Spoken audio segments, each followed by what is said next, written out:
It's been 3 long years since Evidence dropped Whether or Not back in 2018, but it seems like he's gearing up for a new album with his latest track, Better You, which features production from The Alchemist.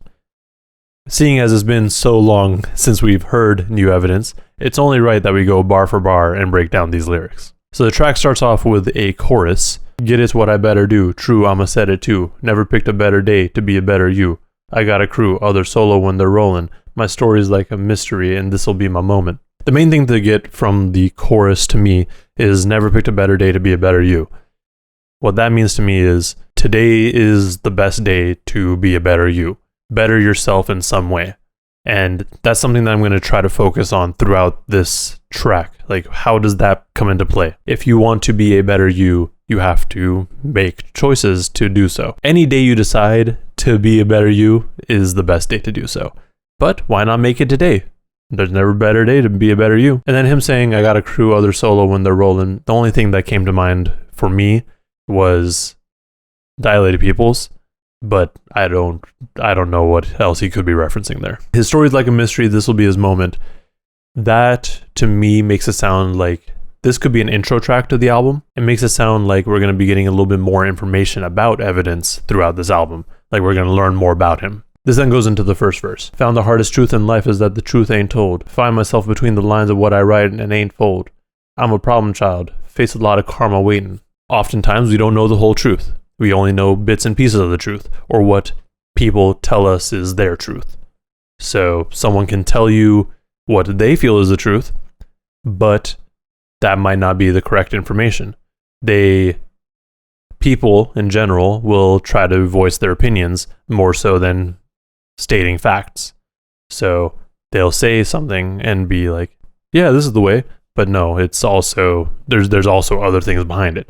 And this is a bigger issue when it comes to more personal things, I feel, because like in relationships or with friends, family, and just business as well, if you don't know the whole truth, you're in for a surprise when that truth finally shows itself. He finds himself between the lines of what he writes. As he's writing out his lyrics, as he's writing whatever he's writing, he finds himself within those lyrics.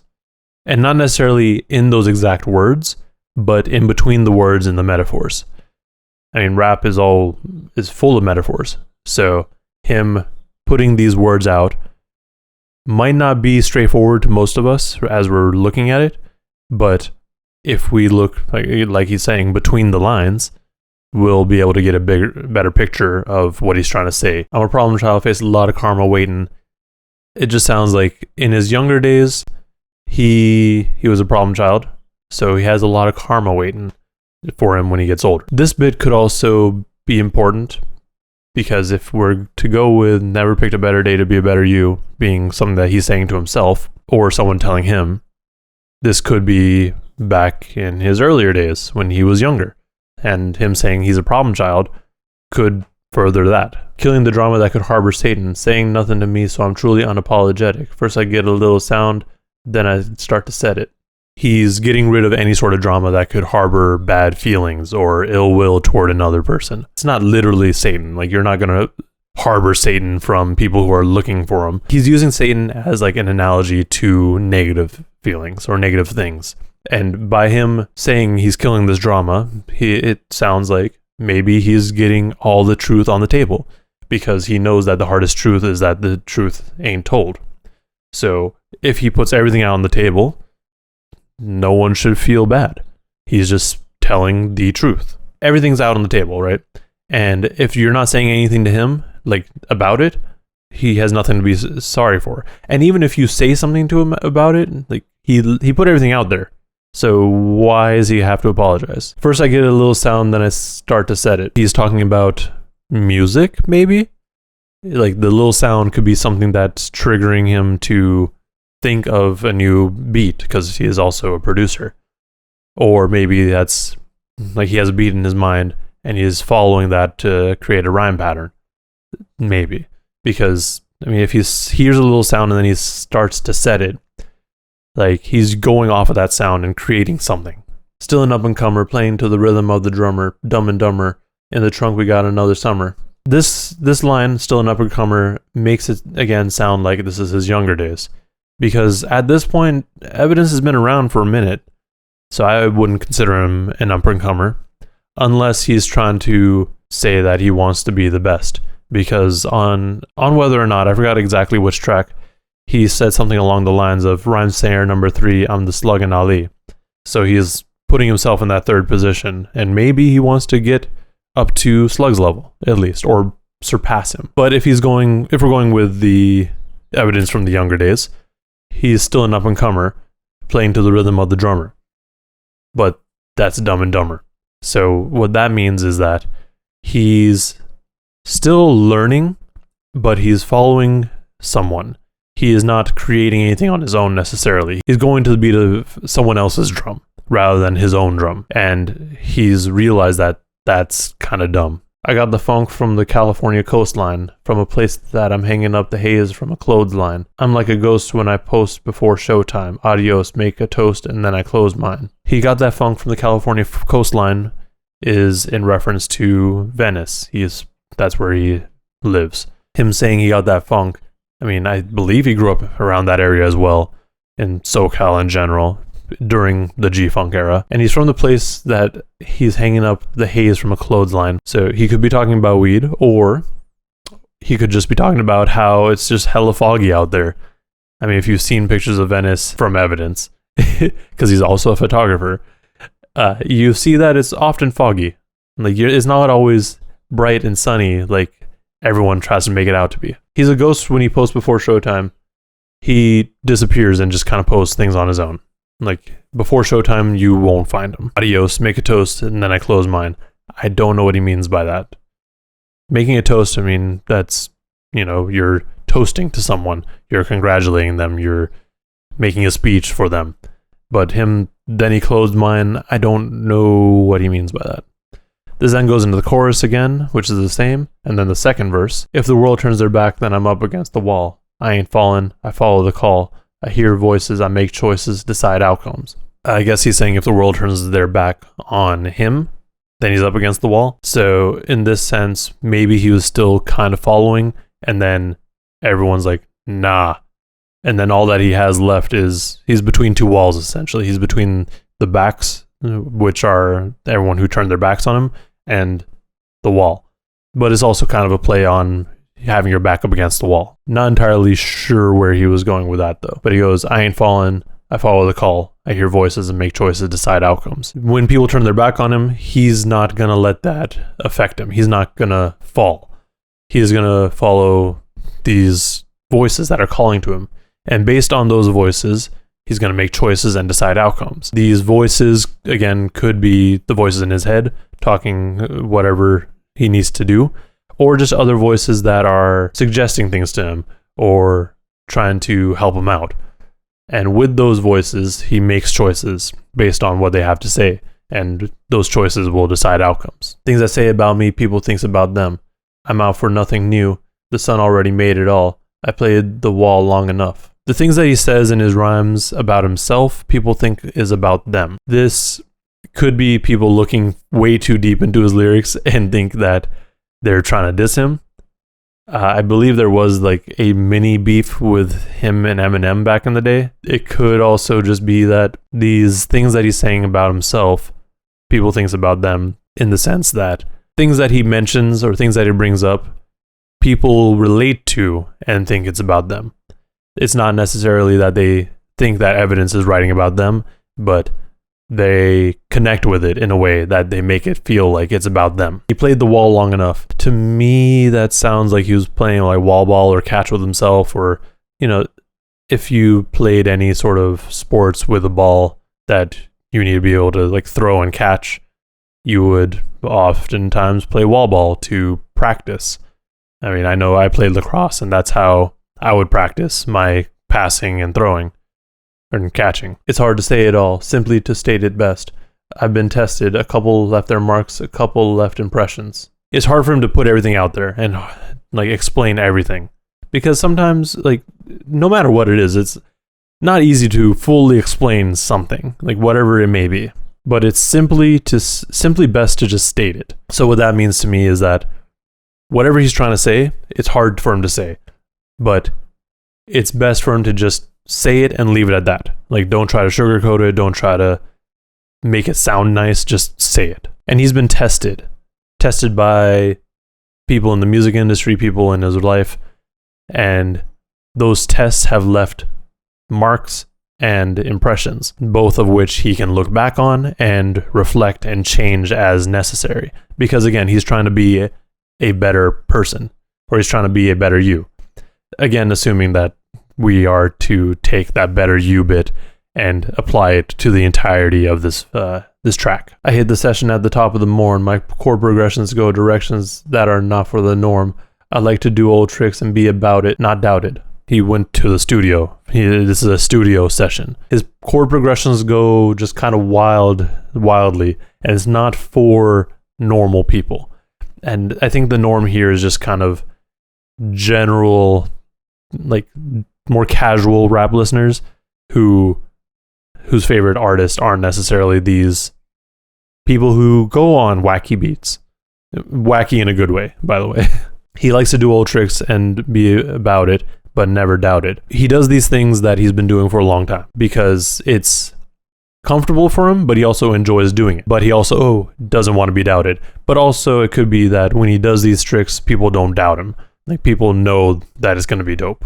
Then I hit send when I'm done, not rerouted, up in a cloud of smoke, till it fade, then about to approach. He hits send when he's done. So he sends off the beat, sends off the finished track whenever he's done. He just leaves it at that. Not rerouted, up in a cloud of smoke, till it fade, then about to approach. He doesn't want whatever he's sending off to be rerouted through different people or send it off to a different person than it was intended to. And then it just goes up in a cloud of smoke and disappears until it eventually comes back to him. I save the roach, rainy days upon us, and say the most, saying that we're honest. He saves the roach for a rainy day. This rainy day reference is something that he's been doing forever. All of his albums have something to do with weather. I mean, he is the weatherman. So I'm not surprised to hear a rain reference in here. Feelings that never left, everyday dealings, demons, don't sleep, never rest. Nevertheless, just a greater sign. Hit the stage, say the rhyme, that's the state of mind. There are feelings that have never left. So when someone's speaking bluntly or speaking honestly, sometimes that's not what you want to hear. So those feelings just never really leave you because that's always going to be in the back of your mind. And that kind of goes back to the bit about the tests that he's had to go through. Like, he's been tested and those tests have left marks and impressions. This is kind of furthering that in my mind. And all these things essentially are to better himself. He's looking at all these things to be a better him. Demons don't sleep, never rest. It could be said that demons don't sleep, never rest, which, yeah, the demons are always going to be there. Like, your demons are always going to be there and may come after you. But if you take it as two separate lines, like demons, pause, don't sleep, never rest, could be him trying to further his craft because of what he's learned. He's still trying to be a better him. So he doesn't sleep. He never rests. He just keeps working. Nevertheless, just a greater sign. Nevertheless, he is becoming greater. With all this stuff that he's taking in, it's making him better. Hit the stage, say the rhyme, that's the state of mind. That's just him saying, like, this is where he's putting himself into. When he's writing, when he's producing, he's putting himself in the state of mind when he hits the stage. How will this perform? Like, how will this song sound live? How will it, that sort of thing. This then goes back into the chorus, which is the same as before, and then the song is over. So this song was dope. It's been, like I said, a long time since we've gotten a solo Evidence track. The last one being Unlearning from just about a year ago now. And like I said, whether or not, which dropped in 2018. We've gotten a handful of features here and there, and all of them have been amazing, especially the latest one he did with Crisis. But we haven't had anything solo from him. So this was nice to see. Evidence is one of those guys that I can see a lot of people not really getting into just because he kind of has that slow flow, more laid back sort of sound. And it is kind of weird, at least when you learn of this, that he's from the West Coast, but typically raps over more boom bap sort of sounding beats. To me, that's whatever. You can be from wherever and make whatever music you want to make. I enjoyed this track though. My thoughts of it, like with it basically being like him going in progression from his younger days to later on, and just him trying to better himself. I can see it applying here. It might be forcing it a little bit, but there are moments where it does sound like, yes, he is trying to become a better him, because he's saying never better day to be a better you. It just sounds like he's giving, I guess, evidence, no pun intended, of where he's come from, to show the listener that everyone has to grow in some way or another, and you can always better yourself. He started out early on saying the hardest truth is that the truth ain't told, and went from there to just being like, okay, no, everything's out, and now you can't harbor Satan. Like, I'm killing this drama, and I'm truly unapologetic. So that was one bit of progression from him hiding truths. The second bit of progression was him saying he's still an up-and-comer, basically playing to a beat of someone else's drum. So he learned from that, and he's like, no, let me do my own thing, and better himself that way. Then in the second verse, it got a little more literal, I would say, with his saying chord progressions, like progression in some sort of manner. But he, again, was following another sort of progression. He started off by saying he was following the call, hearing voices, making choices, and deciding outcomes off of that. So, again, bettering himself in some way. And then he was also tested. And based on those tests, there were some marks and impressions left. And with those, he's learned and grown from it. And then that even continues on at the very end, where he says, saying that we're honest, feelings that have never left. And that goes further into don't sleep, never rest, nevertheless, just a greater sign. Basically saying that, you sometimes have to be honest with someone so that they can be better. Like, it might not be great, like they may not feel great about it, because they probably put in a lot of work into whatever it is that you're being honest about, but ultimately that will lead to a better them. And then him saying don't sleep, never rest, that's just something that he does, maybe. Like, he wants to continue to better himself, or that's something that he did in the past, maybe. That he just kept wanting to be better. So to be better, you got to keep working on your craft. You got to put in the 10,000 hours. So that's maybe where he's going with that. But yeah, this track was dope. I really enjoyed it. I think we're supposed to be getting some more information regarding the album tomorrow, which would be Friday, April 23rd. So I'm excited for that. Hopefully we're getting an album soon, but we'll just have to wait and see. In the meantime, make sure you check out the video for this. It's super cool. Like, it looks like it was all recorded with them wearing 3M material, and how 3M works in the dark. It's pretty awesome. That's all I got for now. Let me know in the comments below what you thought of this track, and if I missed anything or misinterpreted anything with these lyrics, because that is 100% a possibility. Also, remember to like and subscribe if you want to see more breakdowns and other content like this. Thank you for watching, and please stay safe out there.